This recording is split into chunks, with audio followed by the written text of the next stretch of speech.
सिंध का आइंदा माली साल 2026 और 27 का 3500 अरब रुपए से जायद हजम का बजट कुछ देर बाद पेश होगा। वज़ीर आला सिंध मुराद अली शाह बजट पेश करेंगे। तनख्वाहों में 7%, पेंशन में 5% इजाफे की तजवीज़। वज़ीर आला सिंध मुराद अली शाह की ज़ेर सदारत काबीना इजलास। बजट तजावीज़ की मंजूरी दे दी गई। तरक्याती बजट में तकरीबन 298 अरब रुपए की बड़ी कटौती की जाएगी। मजमूई तरक्याती प्रोग्राम 1018 अरब से कम करके 720 अरब रुपए तक महदूद करने की तजवीज़। सूबाई तरक्याती बजट 520 अरब से कम करके 385 अरब रुपए रखने का इम्कान है। नई तरक्याती स्कीम्स शामिल न करने जबकि जारी 3642 तरक्याती मनसूबों के लिए 400 अरब रुपए मुख्तस करने की सिफारिश। मुराद अली शाह ने कहा कि नए साल के बजट में हर तबके का ख्याल रखा गया है। मेहनत कशों के लिए कम अज कम उजरत का भी सिंध हुकूमत ने नए बजट में फैसला किया है। बलोचिस्तान का नए माली साल का बजट आज पेश किया जाएगा। बजट का कुल हजम 1100 अरब रुपए से ज्यादा होने का इम्कान है। सूबाई वजीर खजाना शुएब नौशेरवानी बजट पेश करेंगे। गैर तरक्याती अखराजात का हजम 800 अरब रुपए।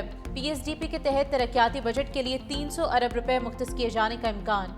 बजट में सूबे में तालीम के लिए 150 अरब रुपए, अमन अमान के शोबे के लिए 130 अरब रुपए, जबकि सेहत के शोबे के लिए 70 अरब रुपए मुख्तस किए जाएंगे। वज़ीर आला बलोचिस्तान मीर सरफराज बुगटी का कहना है कि सूबाई बजट बलोचिस्तान के अवाम की तवक्कुआत को देखकर तरतीब दिया गया है।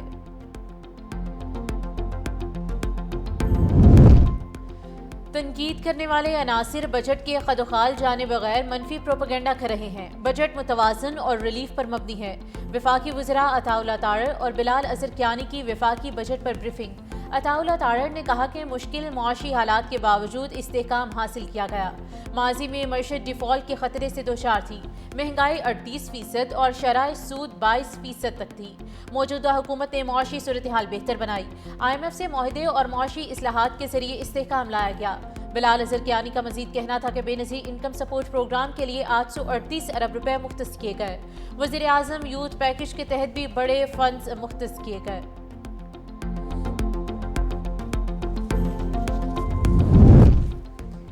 पंजाब ने सबसे ज्यादा विफाक को फंड्स दिए। तरक्याती बजट में कट लगाना बहुत मुश्किल फैसला था। पंजाब हुकूमत अपने अखराजात में कमी लाई है। राइट साइजिंग से 1 लाख आसामियां खत्म की हैं। सूबाई वज़रा मरियम औरंगज़ेब और मुश्तबा शुजाउर रहमान की प्रेस कॉन्फ्रेंस। कहा पंजाब में गुज़िश्ता 2.5 साल में कोई टैक्स नहीं लगाया गया। अपनी छत अपना घर प्रोजेक्ट आलमी शोहरत इख्तियार कर चुका। पाकिस्तान आज मुआशी इस्तेहकाम देख रहा है।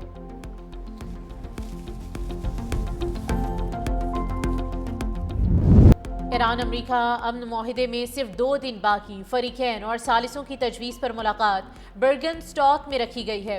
वज़ीर आज़म शहबाज शरीफ तकरीब में शिरकत के लिए कल रवाना होंगे। इसाक डार और वफाकी वज़रा भी साथ होंगे। नायब सदर जेडी वेंस दस्तखत की तकरीब में शिरकत करेंगे। ईरानी स्पीकर बाकिर कालिबाफ अबूरी मुआहिदे की दस्तखती तकरीब में शरीक होंगे।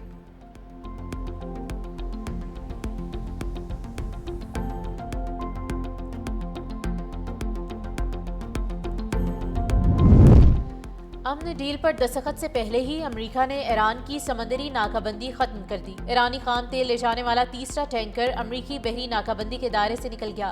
तेल बरदार जहाज़ों की निगरानी करने वाली वेबसाइट टैंकर्स ट्रैकर्स ने अमेरिकी समंदरी नाकाबंदी खत्म होने की तस्दीक कर दी।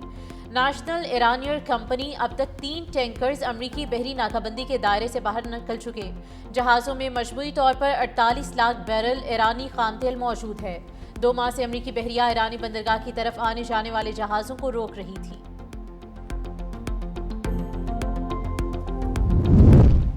G7 का बड़ा फैसला, अपना हुर्मुज़ पर कम इन्हिसार कम तवानाई के नए रास्ते तलाश करने का ऐलान। फ्रांस में G7 इजलास के मुश्तरका एलामिये में आलमी रहनुमाओं ने तवानाई की मुतबादिल सप्लाई बढ़ाने पर इत्तेफाक कर लिया।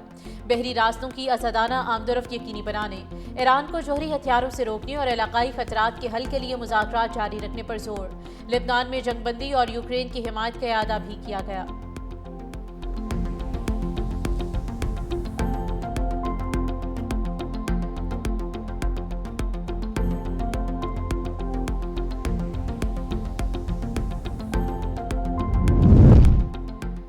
اسرائیل مشرق وسطی کے امن کے لیے بڑا خطرہ، امریکہ ایران معاہدے کے باوجود اسرائیل کی ہٹ دھرمی برقرار، لبنان پر حملے جاری، اسرائیل لبنان پر حملے نہ بند کیے گئے تو سخت جواب دیا جائے گا، خاتم الانبیاء ہیڈ کوارٹرز نے اسرائیل کو خبردار کر دیا، اسپیکر ایرانی پارلیمنٹ باقر غالباف کا جنوبی لبنان میں موجود اسرائیلی فوج واپس بلانے کا مطالبہ، لبنانی ہم منصب سے ٹیلی فونک گفتگو میں باقر غالباف نے کہا کہ لبنان سمیت تمام محاذوں پر جنگ کا خاتمہ ہونا چاہیے۔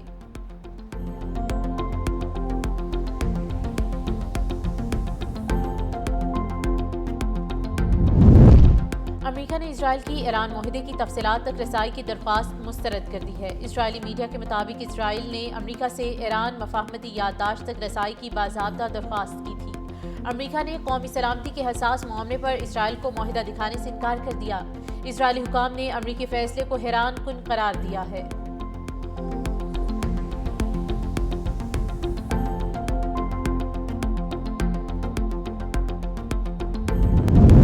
پاکستان کا شکریہ، ایران امریکہ معاہدے پر برطانوی پارلیمنٹ میں پاکستان کی تعریف، پاکستان اور وزیر اعظم شہباز شریف کے کردار کو سراہا گیا۔ برطانوی پارلیمنٹ کے ایوان بالا میں مشرق وسطی کی صورتحال پر بحث، لارڈ آف ویملٹن نے کہا کہ یقین ہے کہ ایوان میں موجود وزیر تمام ارکان پاکستان کے اہم کردار کو تسلیم کریں گے۔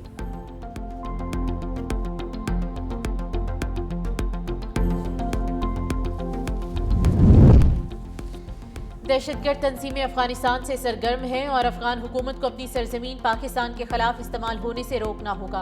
وفاقی وزیر داخلہ محسن نقوی سے اسلام آباد میں برطانوی نائب وزیر خارجہ ہمیش فالکنر کی ملاقات، پاک برطانیہ تعلقات، خطے کی مجموعی صورتحال اور تعاون کے مختلف شعبوں پر تبادلہ خیال۔ برطانوی نائب وزیر خارجہ نے ایران اور امریکہ کے درمیان مفاہمت کے لیے پاکستان کے کردار کو سراہا۔ محسن نقوی نے کہا کہ پاکستان میں غیر قانونی امیگریشن اور انسانی اسمگلنگ کے خلاف بلا امتیاز کارروائیاں جاری ہیں اور جعلی اسٹوڈنٹس ویزوں کے مسئلے کے حل کے لیے بھی دونوں ممالک مل کر کام کریں گے۔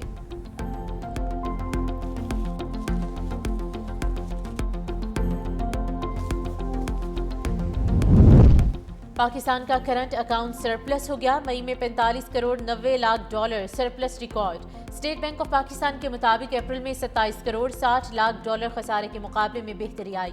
رواں مالی سال کے 11 ماہ میں مجموعی طور پر 25 کروڑ 50 لاکھ ڈالر سرپلس رہا، تاہم گزشتہ سال کے 1 ارب 62 کروڑ ڈالر سرپلس کے مقابلے میں کمی کا سامنا ہے۔ ماہرین کے مطابق بیرونی عوامل میں بہتری سے آئندہ بھی کرنٹ اکاؤنٹ سرپلس رہنے کی توقع ہے۔